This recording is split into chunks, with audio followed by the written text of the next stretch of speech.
Hello, hello. Good evening, everyone. Thank you so much for joining us today. On behalf of the Romare Bearden Board and our other co-director, Joanne Bryant-Reed, I welcome you this evening. We will have a lively discussion with our artist, Ramona Candy. We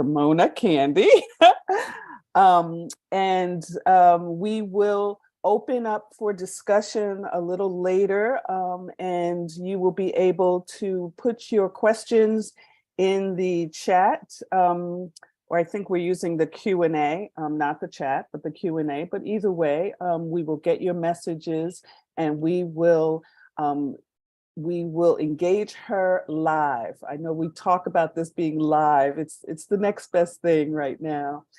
For those of you who are new to our conversations, the Cinque Artist Talk program is a part of our Cinque Artist program that is named after the nonprofit gallery that was started by artists Romare Bearden, Norman Lewis, and Ernest Critchlow in the late 60s. And this was an exhibition venue for artists and curators to do their work, and it also acted as a space of networking. So we tried to take that part of Bearden's legacy into the future by supporting artists and giving them a platform to talk about their work. We also have, as part of this series, our Tell Your Bearden Story, which some of you may have caught, where we talk to dealers, artists, friends of Romare, and we try to get at a deeper understanding of the artists and to be able to get these recorded, get them online talking about their stories of knowing the artist. The Romare Bearden Foundation holds the Bearden Archives and the library, and we use these materials to promote and perpetuate his work through exhibitions and public programs like this.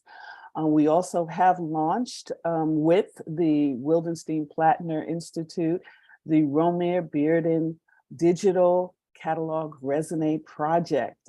So I know that many of you may have heard of this, and you can find more information at their website, WPI_art, and on our website, that will be in the chat. So without further ado, I do want to introduce our guest for the evening, Ramona Candy. At the St. Joseph's University in Brooklyn, Ramona curates, she produces, and presents professional arts programming. So she's working with students in the college community and the larger surrounding areas. In this work, she also engages a variety of curators in presenting local artists. Most recently, Ramona has curated Cultures United, a virtual exhibition of the Brooklyn Jazz Consortium and exhibitions of Expressions, Black Lives Matter, an ongoing exhibition of collaborations between dance, music, visual art, and spoken word for Clark Center, New York City. And we're going to talk a little bit about that. She's also exhibited at the Corridor Gallery, the Tabla Rasa, Dance Africa featured her art on one of their posters, Wilma Jennings Gallery, Skylight Gallery. I'm not going to read all of these because she has a long, extensive resume, and we're going to also put her website up so you can go and learn more about her. But I did want to just mention in 2020, Ramona's work was chosen for the Art and Embassies program. So I'm anxious to talk to her a little bit about that because it's so interesting. Her artwork can be found in many collections: Memorial Sloan Kettering, Munson Willmans Proctor Art Institute, Hotel 718, Dunn Development Corporation. She's had her work in Brazil. She's also worked at sets on sets for Orange is the New Black. We didn't talk about that. Maybe we'll get her to say a little few words on that. And The Breaks on VH1, even Hawaii Five-0 and Black Nativities. So those are exciting projects that we want to hear more about. So without further ado, Ramona, please turn on your camera and join me. Hey, Deirdre. Hey. Nice to be here. Thank you. I'm so happy we're doing this. And we're on again together. You know, we did that project with Clark Center. We did a couple. Yeah, yeah. Go ahead. We did do a couple. Yes, we did a couple. It was Black Lives Matter expressions. We did a couple of the Focus On, which was focusing on artists from different genres of creativity. So you've been great as a moderator for Clark Center, and I'm sure that I'm on this hot seat now, and you're going to do a great job here. So thank you very much for inviting me. Thank you to the Romare Bearden Foundation for having me, and the Cinque Artist Talk Series. I'm really thrilled to be here. Oh, well, we're thrilled to have you. And I want you to just open up and tell us a little bit about yourself and how you came to art. Okay, well, I came to art. I don't know. I was sort of schizophrenic. I was a dancer in one brain and an artist in the other. I love to color. I love to dance. I wanted to be the first tall black ballerina. So I was kind of twisted and turned between two art forms. My mother encouraged me to do both. And I think it's because of my mom, I really leaned more toward art, because she was a sample maker, a dressmaker, and she had lots of trimmings and threads and sequins and all kinds of fabrics and feathers in our house. And we actually lived amongst all these colors and textures. So I always had that in the back of my mind, but I always was thinking about dance. And even though I went to college and majored in art, I was always running to a rehearsal, I was running to a class, running to a performance. So dance took over my life very early. And it wasn't until I got a little older and my knees started saying, enough of this crap, right. I decided, okay, let's put it down for a second and let's turn back to the original art that I should be pursuing. I danced with the company, Charles Moore Dance Theater, for over 20 years. I think even performing, I was always exposed to beautiful colors on stage, costuming.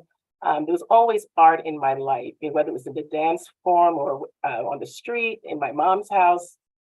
So I was always attracted to color and movement as a young person, and still am as my old self. Did you start off with collage, or were you painting first? How did that happen that you settled on doing the work and the techniques that you use now? Well, it's interesting because when I was in college, you do everything in studio classes, you experiment with everything. And I remember there was one specific project, I'll never forget it. We were told to cut papers or tear papers and create an image. And we only were allowed to use two colors. One was brown craft paper, the other was construction paper.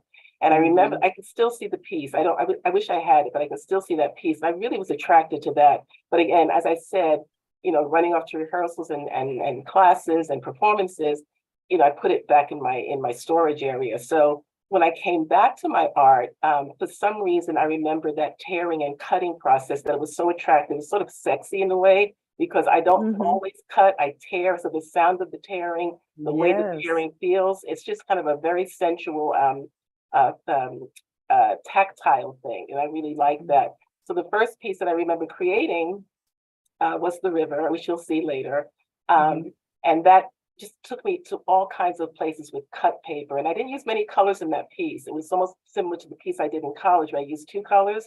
In this particular piece, the first piece, it's actually my muse now, I used, I think it was three colors: blue, white, and black for the major part of the work. You said your muse.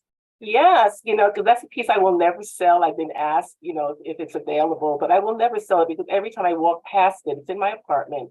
It inspires me. It reminds me of where I come from. It reminds me of where I want to go. It reminds me of what I do. And it's just a very spiritual piece to me. When we can talk about when we see it, but it was actually a piece that I did when I was in Trinidad. There was a band called The River.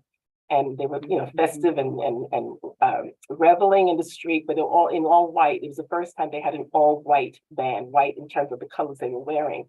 And I just took a quick photograph and stuck it away because at the time I was still dancing.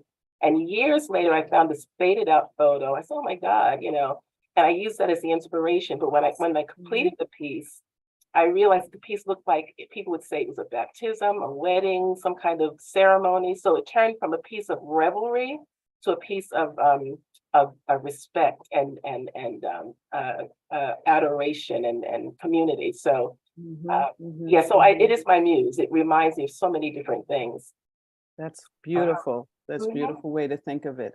Yeah. And I do want to remark that you're in your home studio there. We see in the background. It's beautiful.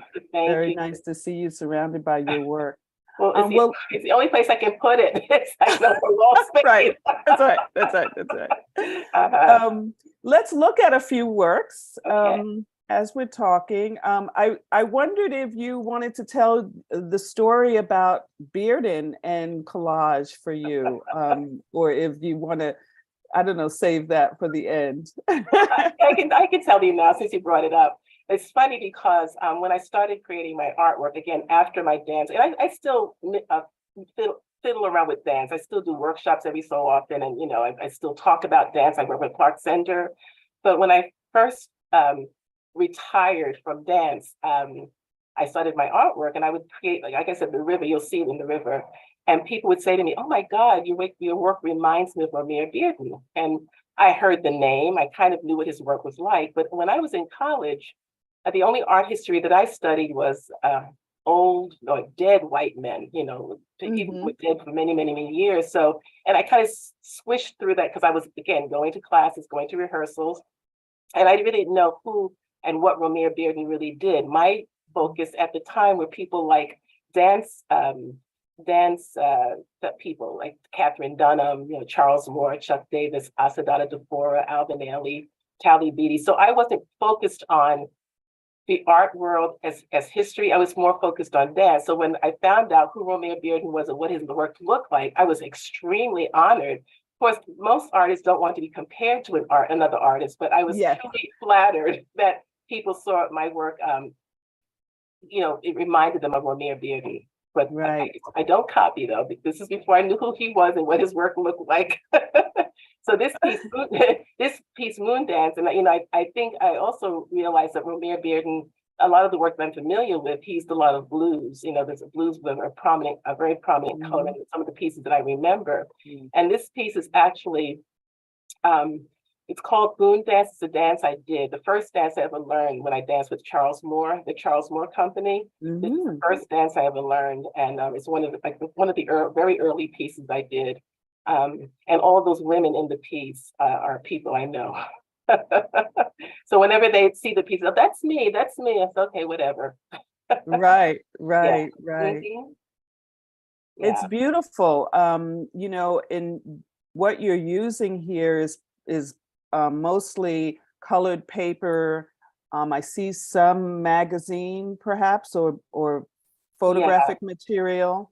Yeah, you really can't see you can't see very well this, but it's mostly magazines, photographic material. I wasn't really using a lot of found papers. I think that dark spot in the middle, in the middle between the dancers, might be what they call Oriental papers, a bought paper. But you can't see it in this piece. But the women's skirts are all textured, so it's not just paper. It's sort of like a textured fabric. Yeah, but you can't see it in this piece. But yeah, it's mostly magazines. But I love the rhythm of the arms and the legs and the movement. It's really beautiful. Can we look at the next slide? Marigot. This piece is called Marigot. It was done as inspired by the capital of French side of St. Martin. And again, most of these are, I think I started using a little bit more bought papers. You can see at the bottom, the woman where she's sitting down, there's a textured paper where her basket is. A lot of bought papers. And of course, the tree is actually on the left-hand side of your screen is also paper. It doesn't look like paper, but there's sort of what they call lace papers. And I love the lace papers. They're just really delicate, but they also give you a texture and an appearance of things that are very natural. Right, and this scene caught your eye. You were attracted to market scenes, right? Right. Yeah. The Mhm. market scene things are as a real theme in my life because as a dancer, that what kind of dance that we performed at Charles Moore was always folkloric dance, was, an African scene or a Caribbean scene or someplace in the South. And as we know, the marketplace is a place where people commune and get together. And you might go to buy a plantain or an apple, but you end up really spending your whole day meeting and greeting people and finding what the latest news is and who left who married whose Yeah, dog died. So I've always been attracted to market scenes in my artwork because on the stage, most of our pieces started with a market scene. And we used to have such fun with those market scenes on stage because it was like a mhm, free for all. We were able to do whatever we wanted to until the dance began. right. But this is also one of the pieces that is in the embassy in Timor-Leste. This is one of the pieces. I think the next three slides are the Yes, big piece. yes. Let's talk about that because that's an exciting adventure, Mhm, being chosen to be in one of these exhibitions for the mhm. embassy program. Tell us how Okay. you got involved with that. We'll look at the next slide also. Sure, sure. I got invited, I submitted my name to the registry for artists and embassies in New York State, the United State Department of the US. I forgot the exact title, the US State Mhm, Department. mhm. And they were collecting, people to send their names and their resume and their images. And I did that. And it was so many years ago. So I got an email in 2021 regarding that, but I was so far from that moment that I thought it was a scam or some kind of hacking situation. And I kept reading and oh my God, oh my God, oh my God, they chose my work. So the experience was really wonderful because they did everything. And as most working artists know, it's so lovely when someone comes, they pick up your work, they wrap it for you, they deliver it, Yeah. they frame it if it needs to be framed. So it was a really great experience. And because they picked it up in 2021, I think it actually arrived in Timor-Leste the end of the year, and the exhibition the exhibition in Timor-Leste was in the U.S. ambassador's residence. I think it happened in June of 2022, which is when COVID was happening. What was I just lost my train of thought. You Yeah, were you were saying it's nice when they come and they pick it up and they package it and you don't have to do anything. Did you go to the exhibition? I Did you wish go I over? did. You would have gotten the Where post. the heck is Timor, right? Yeah, well, I had to look it up when they said it's going to Timor-Leste. I never even heard of Timor-Leste, but it's actually in the Polynesian island side. It's a South Asian country that is just got its independence, I think, in the early 2000s, and it was under Portuguese rule for a long time. But the thing I loved about it was when I looked it up, I started seeing brown people. They weren't necessarily black, but they were brown people. They were people who did things like selling their wares in the market. Mhm. And the ambassador actually wrote in the brochure that the reason they chose my work was because it reminded them of the vendors on Timor-Leste who sell their wares in the street. So they do Ah, the yes. same things that we do, the Caribbean, the African, Mhm. selling our wares and again, communing. That's why Yes. they chose my work, which is really, really an honor as There was well. this Mhm. synergy, yeah. Right. But talk just a little bit too about this idea of signing up on a registry. I mean, like that. Yeah. How did you get to? Because that's something that a lot of artists don't even know exists for their work. Yeah, I think, well, most arts organizations most arts organizations like the Brooklyn Arts Council, I'm talking about Brooklyn groups, Brooklyn Arts Council, BRIC, the Art in Embassies program. It's just that you get a call. I mean, the call came out. I forgot how I actually heard of it. The call came out. I went on their website. I signed up. I exhibited the work. I sent in the images.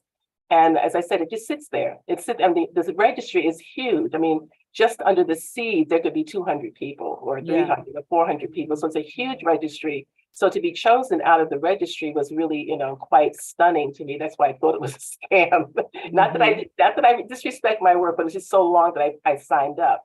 But I think it's a great thing for artists to do, young artists, established artists, because you never know where your work will end up. The other thing about registries as a curator sometimes I go to the registries, if it's a local registry, and just take a look at artists' works. And I've gone to some artist studios and chosen artists just by visiting the registries. It's a way of finding new artists, a Yes, way of finding new artists, and yes. also like to, give a circulation. It's not the same people showing all the time. So I think being in a registry is a great thing. It may never take you any place, but you never know who's looking.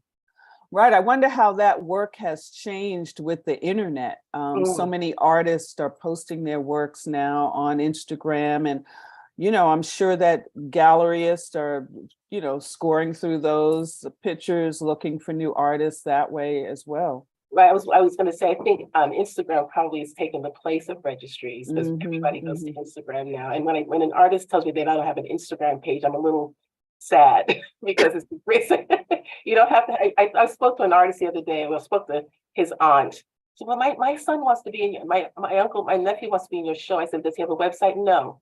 Does he have an Instagram page? No. I said, tell him to send me an email. I didn't want to be rude to her, but if he doesn't have Instagram or a website, I don't know if what I can do with that. That's right. That's right. So That's yeah, right. Yeah. Instagram is free, so there's no excuse. Yes. Yes. Mhm. Yes. Thank you for that, because You're that's welcome. something we get questions about all the time. Can we Mhm. see the next slide? Oh, before we go to the next slide, let's just note that this last piece here is Pathways, the triptych. So Mhm. if we could just show that, that's a phenomenal work. Well, thank you, thank you. The next one, yeah. It's a triptych. Mhm.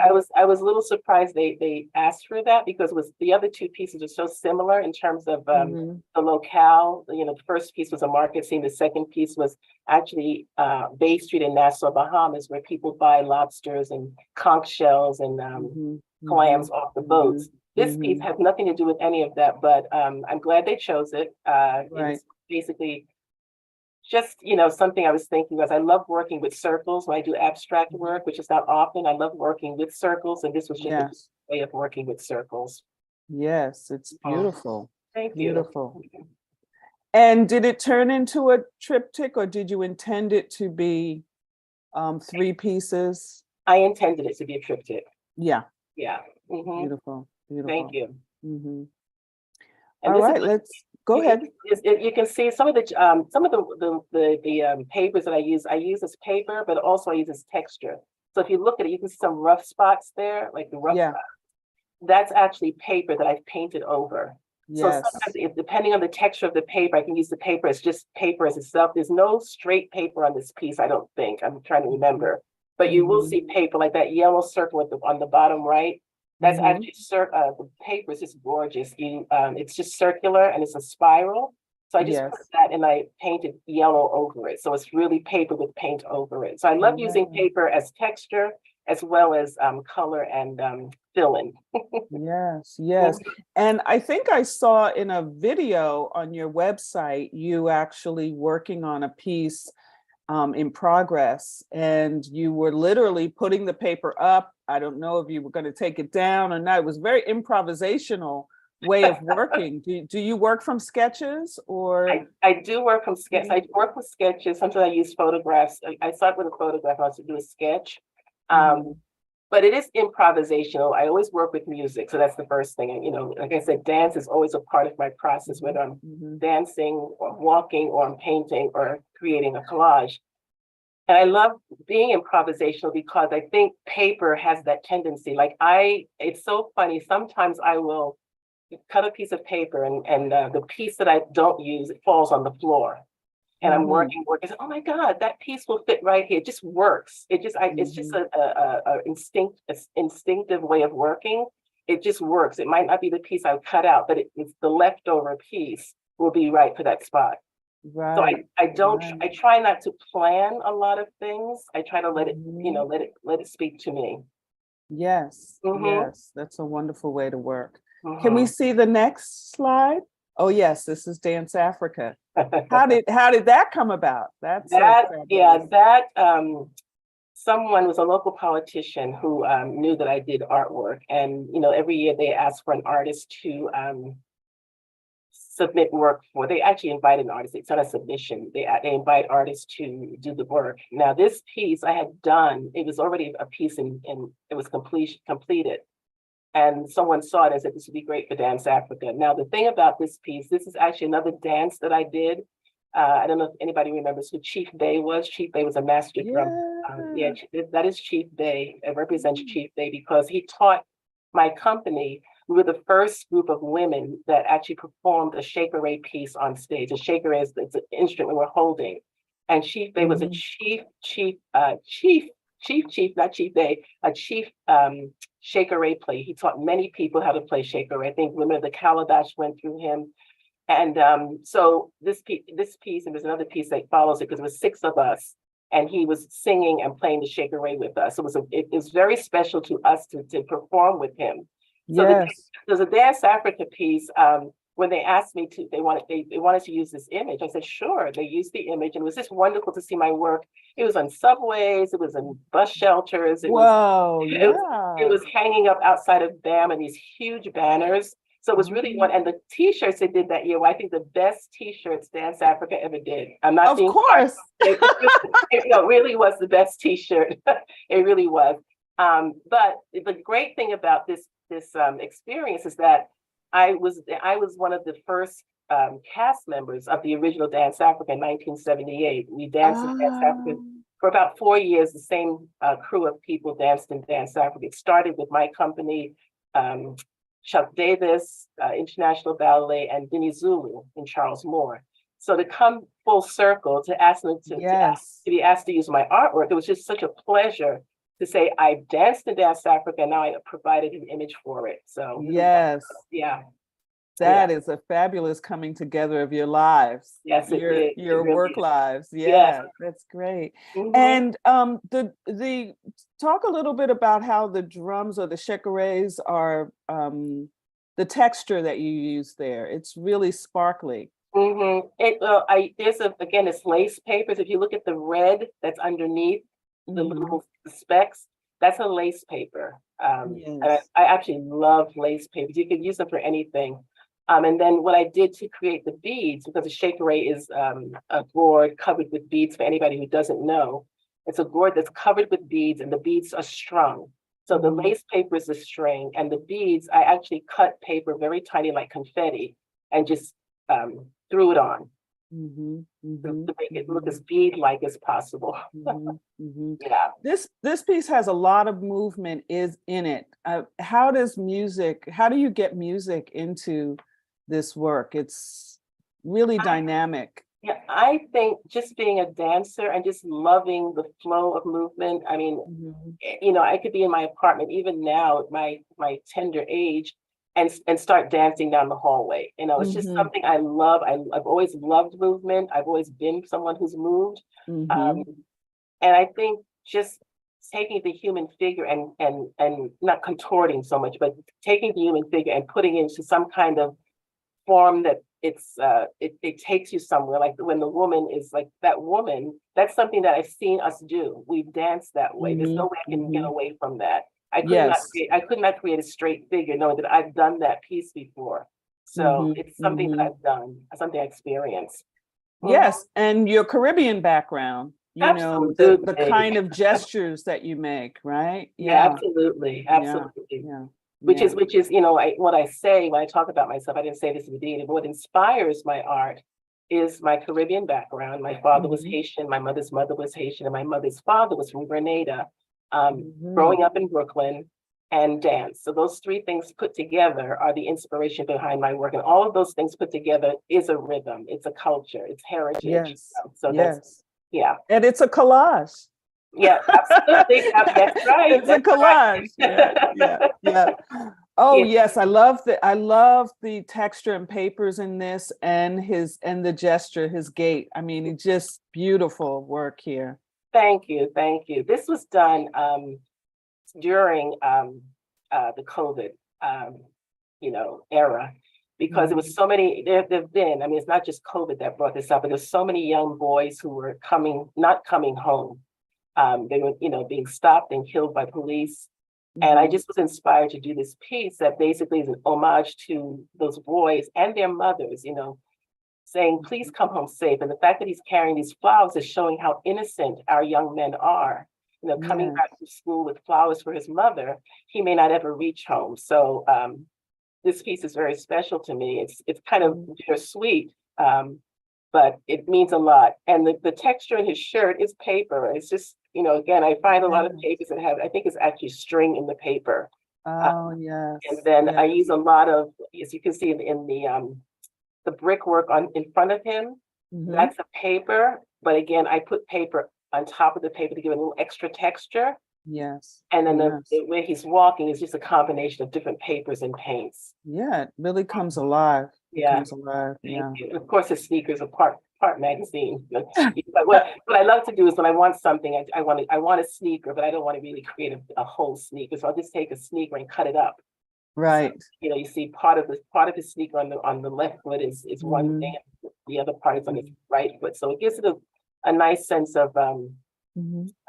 disconnectedness. Yes. Mhm. Yes. Yes. And the next piece. This is Yes. my Brooklyn inspiration. This is called Mumu and Her Sisters, and these little girls live next door to my mother in Brooklyn. Ah. So I'm sure they all are grown with children this age now, or grandchildren this age. But Mhm. again, this was a lot of this is bought papers or Oriental papers. Mhm. There's not a Mhm. lot of magazines in this, and there's a lot of paint in it. So the girls' faces is partial paint, partial Yes. paper. And Yes. I don't think there's a lot of I'm looking for magazines. And you can see the banister, that Mhm. swirly curly Mhm. is a paper Mhm. as well, but it's the whole paper is just rows and rows of it. And I just cut Right. one row out to make it look like the old fashioned Bed-Stuy brownstones. Yes. Mhm. Yes. Yes. Yeah, Beautiful. thank you. All right. Yeah, so that was a question I had, was about the paint involved. So this is a work where there's a lot of paint. And explain what we're looking at, because it may not be apparent that this is an installation of smaller paintings. Right. Yeah. Right. This is inspired by, again, I think once social media became the rage, and you could go on social media and read wonderful things about us, but mostly it was terrible, negative things about Black people. And I said to myself, let me start finding some history and posting a history do a history post every day. I still do it to this day. I post something about a historical Black figure on my Facebook page. I think when I do something positive. But I kept doing it, and I said, I'm an artist. Why don't I create artwork based on these folks? So Yeah. these are all 20 by 20. I have about 24, 25 of them so far. I keep telling myself I'd like to go to 100, but they're all pieces of, they're all Black, famous or not famous Black folks. Hmm. You can see in the top, the third from the left is Chief Bay, the same drum I was telling you about. The Yes. person next to him is Emmett Till. The woman below Emmett Till is Lena, I can't remember her name, but she was killed by her boss because she wouldn't submit to him. Hmm. She beat him Hmm. up, and she actually killed him, and she was sentenced to death. 3 days later, she was in the electric chair. And most people don't know about her. Of course, that's Arturo Schomburg on the bottom left. Yes. And on the right hand side, if you look on the second column in, the woman with the black hat is Anne Cole Lowe, who most people didn't know. I think people are finding out about her now, that she actually designed Jacqueline Kennedy's wedding gown when she got married. Oh, When she got yes. married to Kennedy. She was Jacqueline. What was her maiden name? I can't remember. She married Kennedy. Anne Hmm. Colo used to create dresses for very, very high society socialites, but Hmm. nobody ever mentioned the fact that she was a Black woman. They just kept Yes. her as a secret. Yes. So Hmm. that's her. But Hmm. all of these people mean something. The woman with the this is a funny one. The woman on the bottom right with the looks like a feather in her head. Green background. Hmm. Yes, green background. That's Mulvaney Dash. She actually is the sister of Janetta Coles. If you remember, Janetta Coles was the president of Spelman College. Yes, When she was young. absolutely. But Mulvaney was called the Beach Lady because their grandfather owned this beach property in Florida. And when Mulvaney left to go to Europe to study opera, she found out the beach was in danger of being stolen. So she went back to Florida to save the beach. And she was a real eccentric. She was very conscious of nature and what we call environmental issues. And she Right. wore badges and shells and all kinds of, she just wore everything. And they call her the beach lady. Everyone was very kind to her. They fed her and all that. But when I was painting her, because she's no longer alive, I have nothing real to take. I thought that was a feather in her head because she did do things like that. But I'm painting her and I'm looking at the picture. I said, wait a minute, that's not a feather. It was a dreadlock. She had a 9-foot dreadlock wrapped around her Ah, head and then around her waist. So these people have become real ancestors to me. And this is in my studio right now. This is where they are. And when I walk into my studio, I feel like I'm surrounded by the ancestors. yes, yes. Yeah. And you use this in a kind of performance, right? Yeah, yeah. What I usually do when I show them, I have them on exhibition. I talk about the people. I talk about the process of creating the work. I Mhm. sometimes have a spoken word artist who will do something like some kind of scenario from Black history. And after Yeah. that's done, I ask everyone to sit down. We create our own Sankofa, going back to history to go forward. Of course, they don't have the same materials to create a feature or a face of an ancestor. But I said, use your papers on the table to talk about how you feel about something. And then one of the workshops I did, there was a woman, she's in her late 80s, and she came with me, she started crying. She said, I remember my mother used to collect these flowers. So she found flowers on the table of materials, and that was her way of paying tribute to her ancestor. Yeah. I'd love to see how people find the materials to create their own stories. Yes. And here we are at the portrait of your mother, who was an inspiration for you Right, in a lot of your right. work. Right. When I was creating it's called Our History, Our Pride. That's the name of the series. When I was creating it, I said, we talk about Sankofa, we talk about history, we talk about heritage, and we don't always have to go back in history to the 1800s or the 1700s. If we can go back one generation that's doing something, the further back we go, the better off. But my mother was my personal Sankofa, and she was the inspiration in my life. So here she is, Mom. Yeah, can we show this one a little closer up just before we move on? Because I'm loving this texture, the colors, the beautiful way that you've integrated that partial photographic material. Just really well done. Very nice. Her favorite color was purple, and she loved to crochet. So if you notice that doily, yes. doily there. So and then her hair is again paper with this wonderful texture in it, circular texture. And why do you say that she's your inspiration for a lot of your work? My mother, well, she's a single mother of 4 children. And I every time I see a picture of us as children, I can't believe she did it. But my mother could create anything out of nothing. And I tend to be the same way. You tell me you need something, and I will find a way to make it for you, And my mother did that. She, whether it was something to eat, whether it was something to wear, whether it was something we needed for school. When I did my little performance, I did a little street performance in my on my play street when I was a kid, and she created so many things that helped me. She was just an amazing, phenomenal woman, and I will never forget, the things that she did for us as children, and how she inspired me. She always supported everything I did, whether it was dance, art, going on a date. She was amazing. She was amazing. She looks it. Yeah. You did a wonderful portrait of her Thank you. in that sense. What's up next? Can we have the next slide? Yeah. Oh, this is very similar to the work for Dance Africa. Yeah, this is a large piece. So this is a mural size piece. It's a small mural size. It's about 4 feet by 9 feet. And it was commissioned by the New York City Health and Hospitals Corporation for the nursing school at it was the Long Island University Nursing School at Kings County Hospital. So it was there for a while. And then someone sent me a note saying, is this your artwork? And it moved to a place in Harlem, which I can't remember the name. It's a rehabilitation center. So it's hanging there now. But again, it was commissioned. If you know LIU, you see that red structure on the right-hand side. That's actually a sculpture on LIU's campus downtown Brooklyn.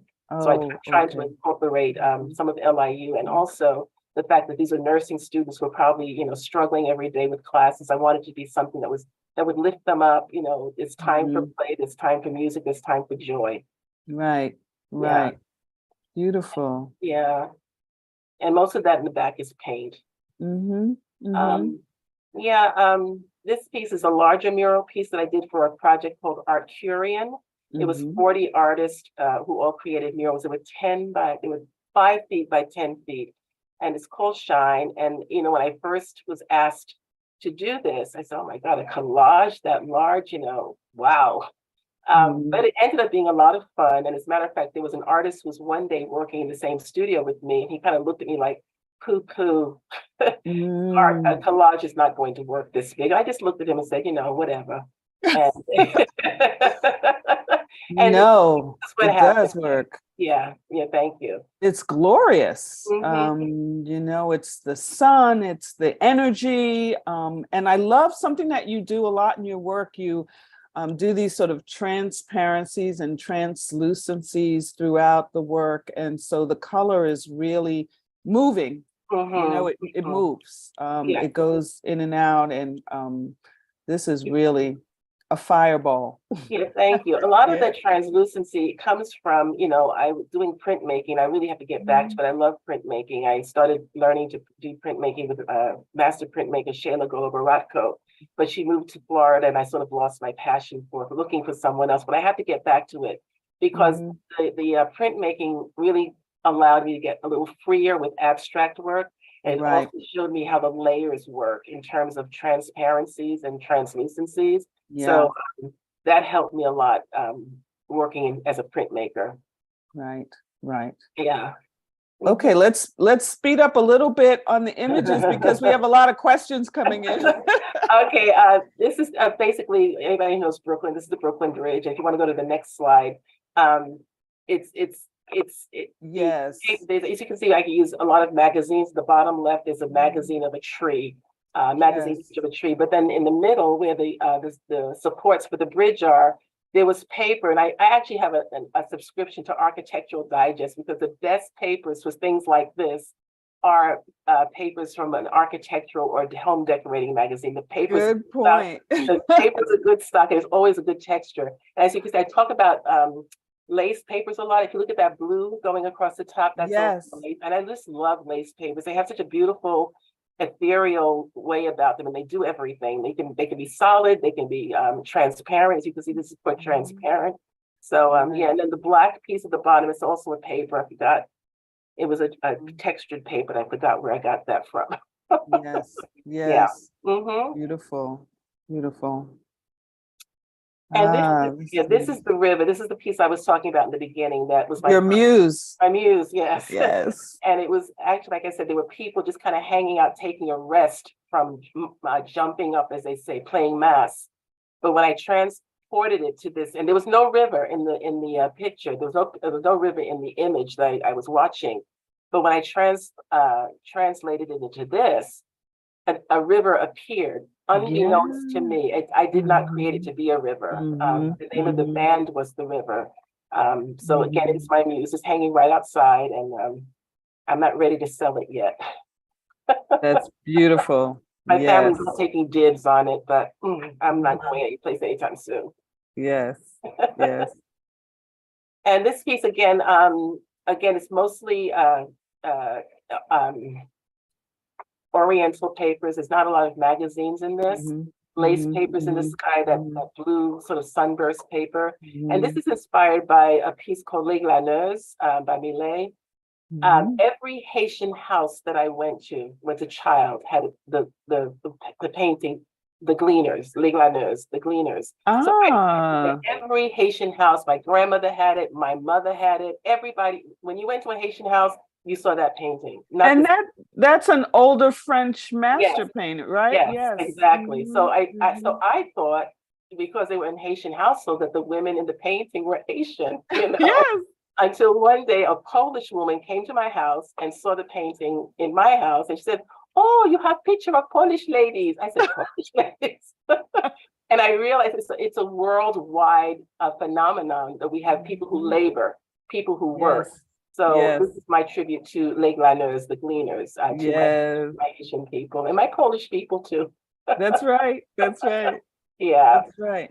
Mm-hmm. And rocote, the word that you Recolté, I had to call because growing up in a Haitian household, my father left when I was very young, so we didn't speak Creole in the house. And my grandmother died when I was young. So I don't speak Creole. I know a few words. So I had to call my cousin and say, how would you translate the gleaners? And Mm-hmm. she said, recolté. Now, Ah, it is not okay. really, but I take her word for it. So Okay. yeah. That's great. Mhm. Okay, next. Oh, one of my favorites. This piece, I have a series of these pieces at the Inkwell in Martha's Vineyard. There's a beach Mhm, called the Inkwell. And mhm, one year I went and there was a little girl playing in the sand and she had the cutest little dress on. She was just playing and the wind was blowing. And I've done about maybe 20 of these with different girls, different hair, different dresses, different actions. Again, there's a lot of lace paper in this. You can see the swirls, a different kind of yes. lace paper. I use a lot of what do you call it? Not sand. I can't think of the word. Paste, like a Yeah, paste like or? a paste, but it's gritty. I can't think of the name Mhm, of it. It's gritty, mhm, so I use that to create the sand. And I just mhm. love working with the colors of the ocean and the colors in the sky because there's Yeah. so much difference. There's so much nothing is no one color is prevalent throughout the ocean. There's always different Mhm, blues and greens and mhm. grays and white. So I really love doing these inkwell Yeah, series. It's a few yeah. of them I have. And so surprising to see that little bit of text in there. Yes, Very, really makes it very contemporary. yes, yes. Yes. Thank you. Mhm. And do we have another slide? Is there another art? Oh, Snuck I this, snuck this you one in snuck this there. one in on me, yes. This was a project I did with Clark Center NYC.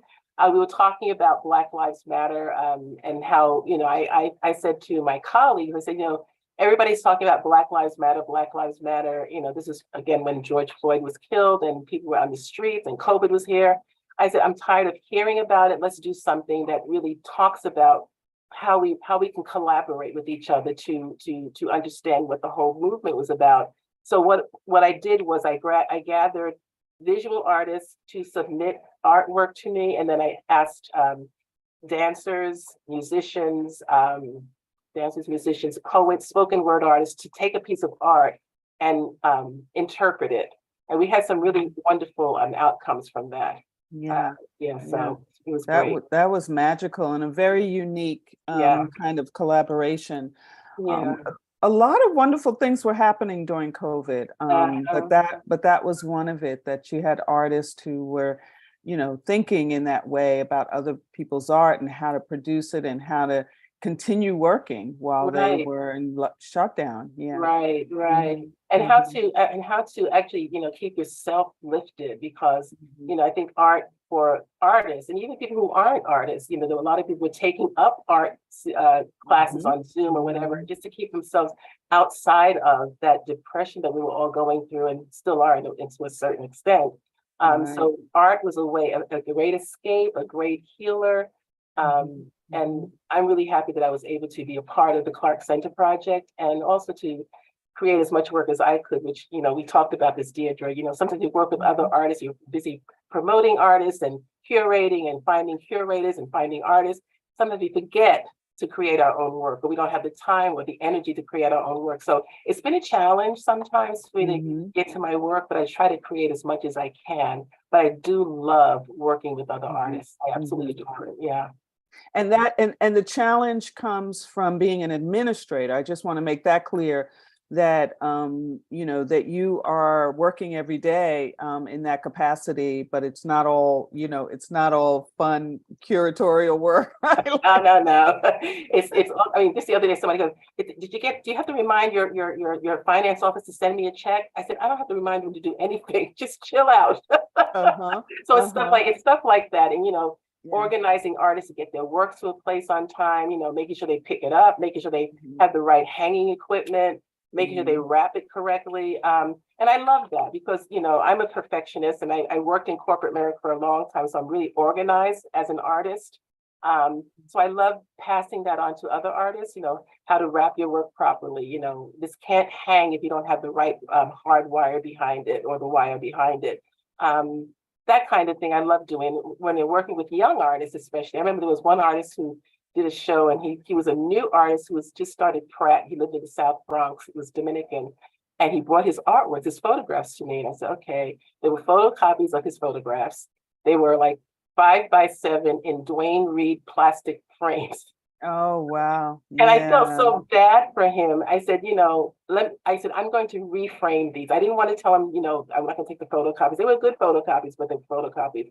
But I wanted to inspire him and encourage him. I didn't want to say, take it home, I'm not using it. And I reframed them for him. And he stood by his photographs the entire opening. He would not move. He was so proud. So that's the kind of thing you love when that happens, That is wonderful. And that is something that we, tried when we initially started the Cinque artist program. Some real practical things were talked about, things such as branding, artists branding themselves, artists going from slides to digital form. That was a big thing. And artists in travel, how to find residencies or, get on to the embassy registry. I mean, also some licensing agencies will do a registry. And so those are very practical things, or what to do with their archives. We had a program on, literally what should you save and what should you throw away of your archives as an artist. Right. So those are all really practical and wonderful things. Well, I'm gonna need to talk to you about that too. Yeah. All right, we got a couple of questions. We got to move a little quicker here. This has been such a wonderful conversation. I knew it would be because I know you and I've been talking with you for a while now. So I really enjoyed bringing it to others. So thank you. Well, thank you for your questions. Thank you for encouraging questions. Yeah. All right. So we have some questions, but we also have just folks, thanking you and talking about how beautiful your work is. And we have somebody who remembered Chef Bay. And so, yeah, and that's great. Exuberant colors in your mural. So this is from Gail. I don't know if Gail is on still, but she was talking about that.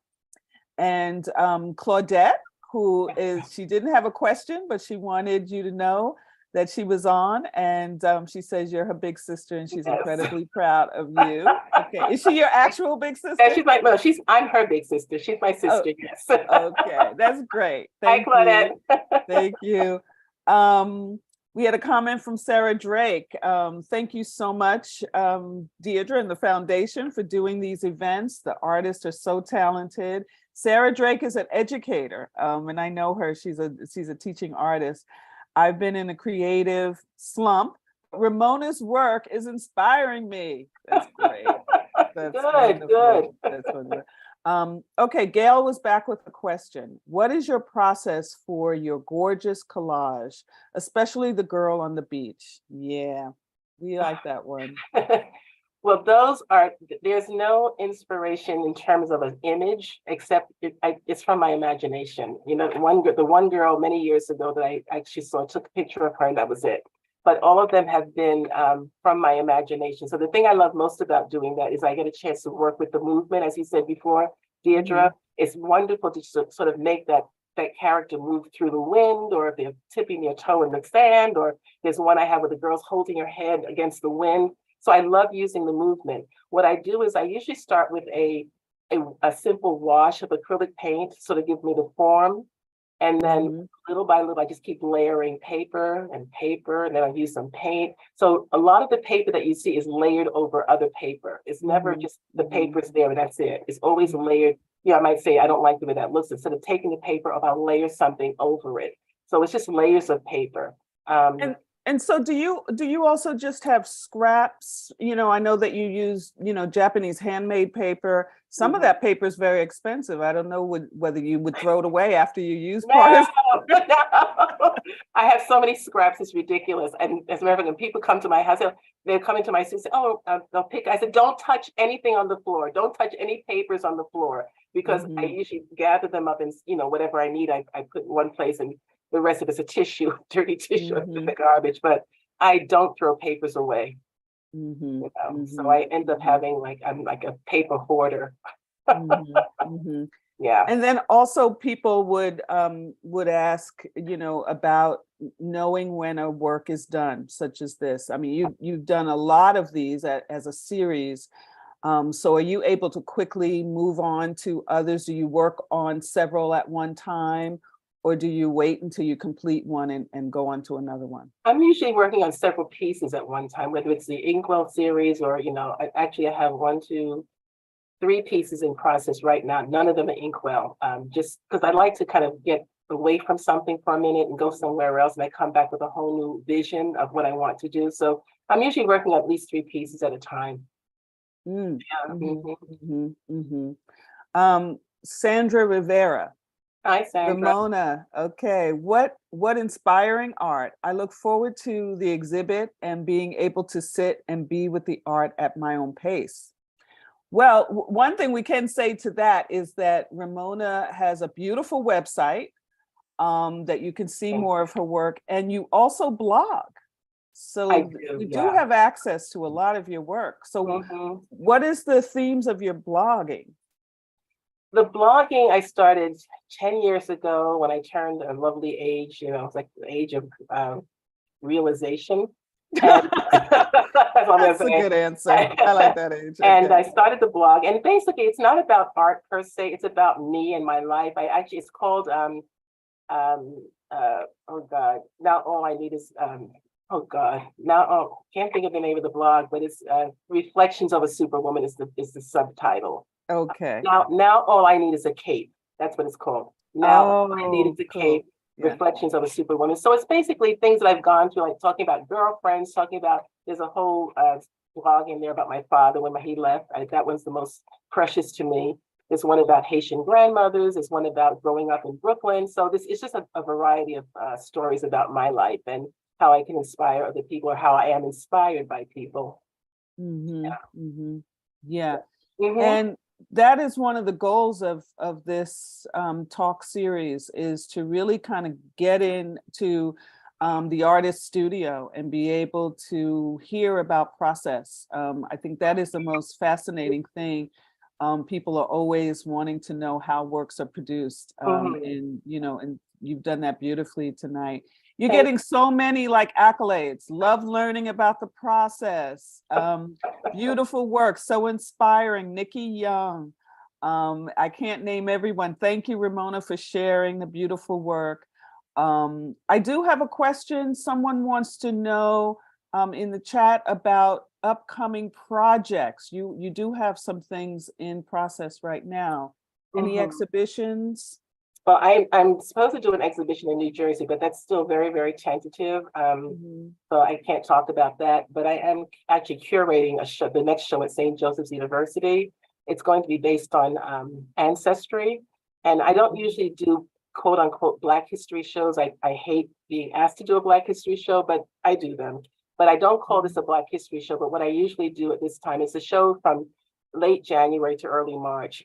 I make sure that either a Black curator or Black artist, Black art. So this is my quote unquote Black history show for the university, so that they're observing what they should be observing. So I'm going to curate that show. Right now I have 7 artists that are semi-confirmed. I'm looking forward to that. The show in Jersey, but that's about it for right now. And I'm always, the next show after that is going to be curated by a dean of the school. I asked him to do it because he's very interested, and I'm going to give him the opportunity. So I'm always working on that, even though I'm not creating art or curating a show. I'm guiding the person who will be curating the show. And with the St. Joseph's, I I produce the music programs, the chamber music and the jazz in the spring. So it's always something going on.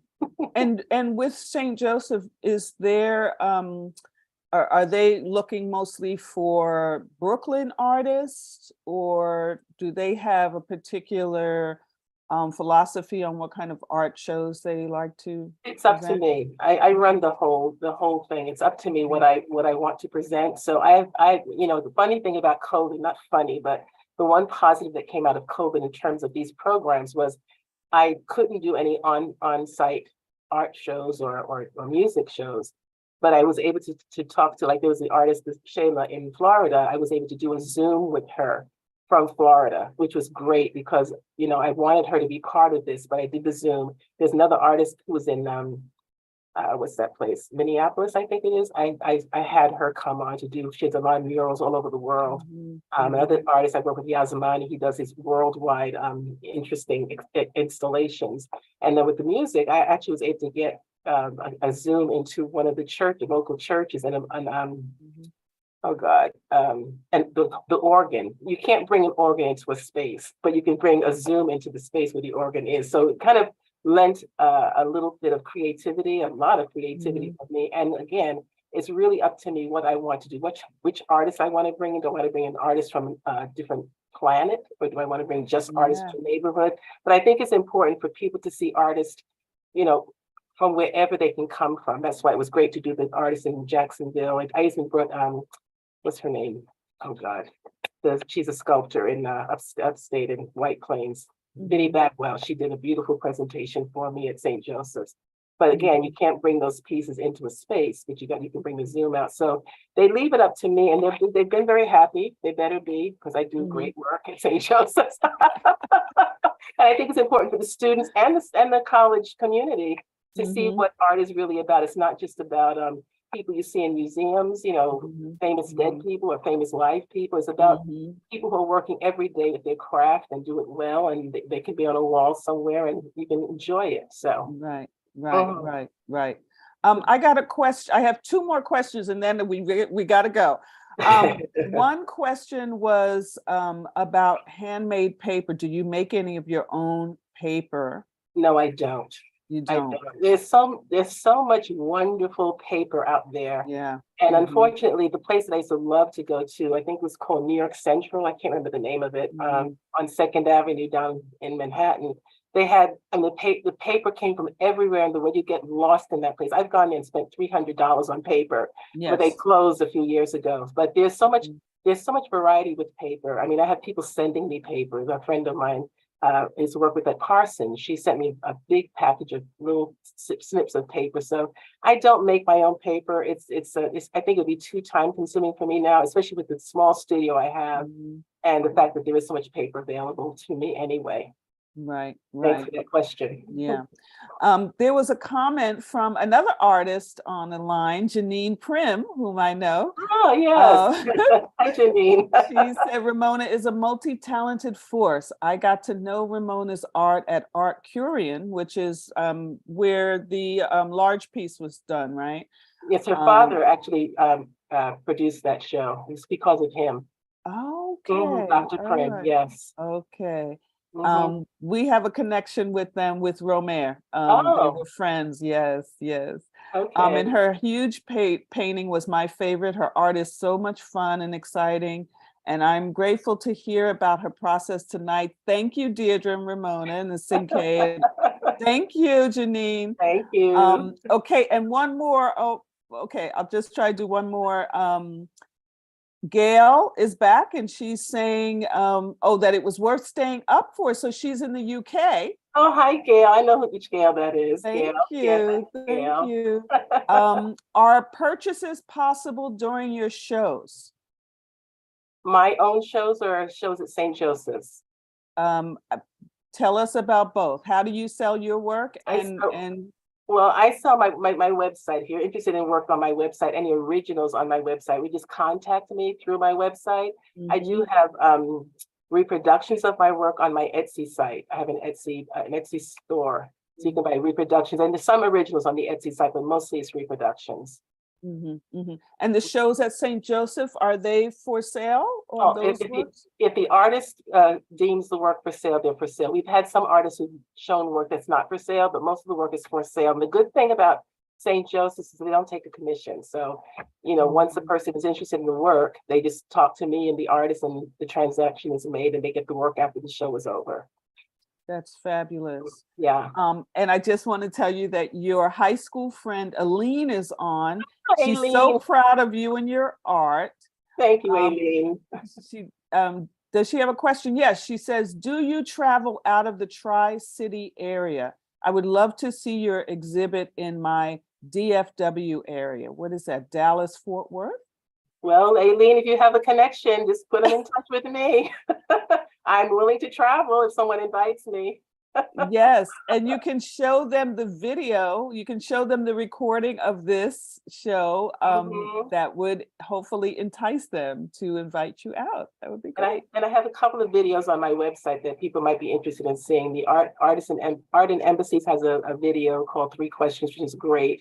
And there's some video of myself teaching some of the workshops. I have workshops I teach older people Mhm, mhm. art process and techniques. So Great. check my website. Yes, and we want to thank Ron Jackson and Joanne Bryant Reed who are doing sort of the backstaging, and they've been posting your websites Thank and you. even your blog. Oh, So great. hopefully everyone has captured that. I want to thank you so much for coming and talking with us and sharing all of your images and your goodwill towards other artists. Really appreciate it. Thank you. Deirdre, this has been fabulous. Thank you so much for inviting me. This has been wonderful. And my bell didn't ring once. I warned you it might ring for Amazon. It didn't ring so good. Right. Thank you. I really enjoyed myself. And thank you everybody for being here. I appreciate you. Yes, we want to thank our audience. They're always good. They had tons of questions, and hopefully we'll capture the chat in the recording. And for those folks who are watching on Facebook and YouTube, thank you for joining us. Very special thank you to Nadal Canary, who does the do with the production. And we want to thank Harlem One Stop, our partner, and the Harlem Cultural Collaborative. And we thank you all again for joining us, and look for us next week. Oh yes, next month, I should mention, the next up is Charles Martin, photographer, who will be joining us on December 15th. So please come back and look out for our notices. We thank you all.